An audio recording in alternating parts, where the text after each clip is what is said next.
Prostate এমন একটা জায়গায় অবস্থান করে, সেটি হলো মূত্রাশয় এবং ইউরেথ্রার যে প্রস্রাবের যে নালীটা আছে এর মাঝামাঝি অংশে। ইনফ্যাক্ট নালীর ভেতর, ওই প্রস্টেটের ভেতর দিয়ে প্রস্রাবের নালীটা বের হয়ে আসে। তো যখন আমরা সার্জারিটা করি, অর্থাৎ রেডিক্যাল প্রস্টেটেক্টমি করা হয়, তখন সমস্ত প্রস্টেট তার ক্যাপসুল সহ আমরা এটা বের করে নিয়ে আসি এবং প্রস্টেটিক ইউরেথ্রাও চলে আসে। তারপরে আমরা খুব সুন্দর করে মূত্রাশয় এবং মূত্রনালী আবার সংযুক্ত করি।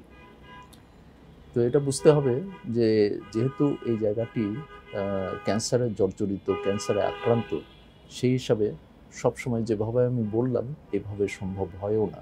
অনেক সময় স্ফিনক্টার অ্যাক্টিভ ইউরেথ্রা অনেকটাই চলে যায়, অথবা ব্লাডার নেকও অনেকটা চলে যায় ক্যান্সার রিমুভের জন্য। তো সেই সব ক্ষেত্রে প্রস্রাবের নিয়ন্ত্রণ অনেক সময় কম থাকে।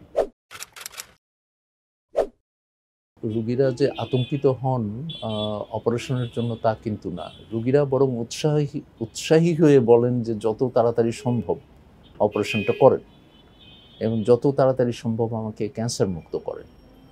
রেডিয়েশন থেরাপিতে ক্যান্সার মুক্ত করেন এই কথাটা ওরা বলতে পারে না, কিন্তু ক্যান্সারটাকে জ্বালিয়ে দেন এই কথাটা বলতে পারে।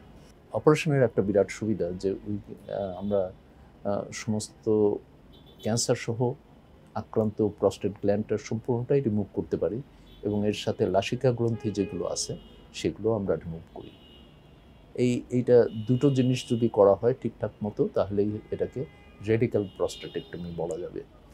রেডিক্যাল প্রস্টেটেক্টমির পরে রেজাল্ট সাধারণত এত ভালো হয় যে যদি ইফেক্টিভ রেডিক্যাল প্রস্টেটেক্টমি হয় তাহলে সিরাম পিএসএ 1.5 মাস পরে কিংবা 2 মাস পরে যখন আমরা দেখি তখন এটা আনডিটেক্টেবল অবস্থায় চলে আসে এবং তারপরে তাদেরকে অনির্দিষ্টকালের জন্য ফলো আপে রাখা হয়।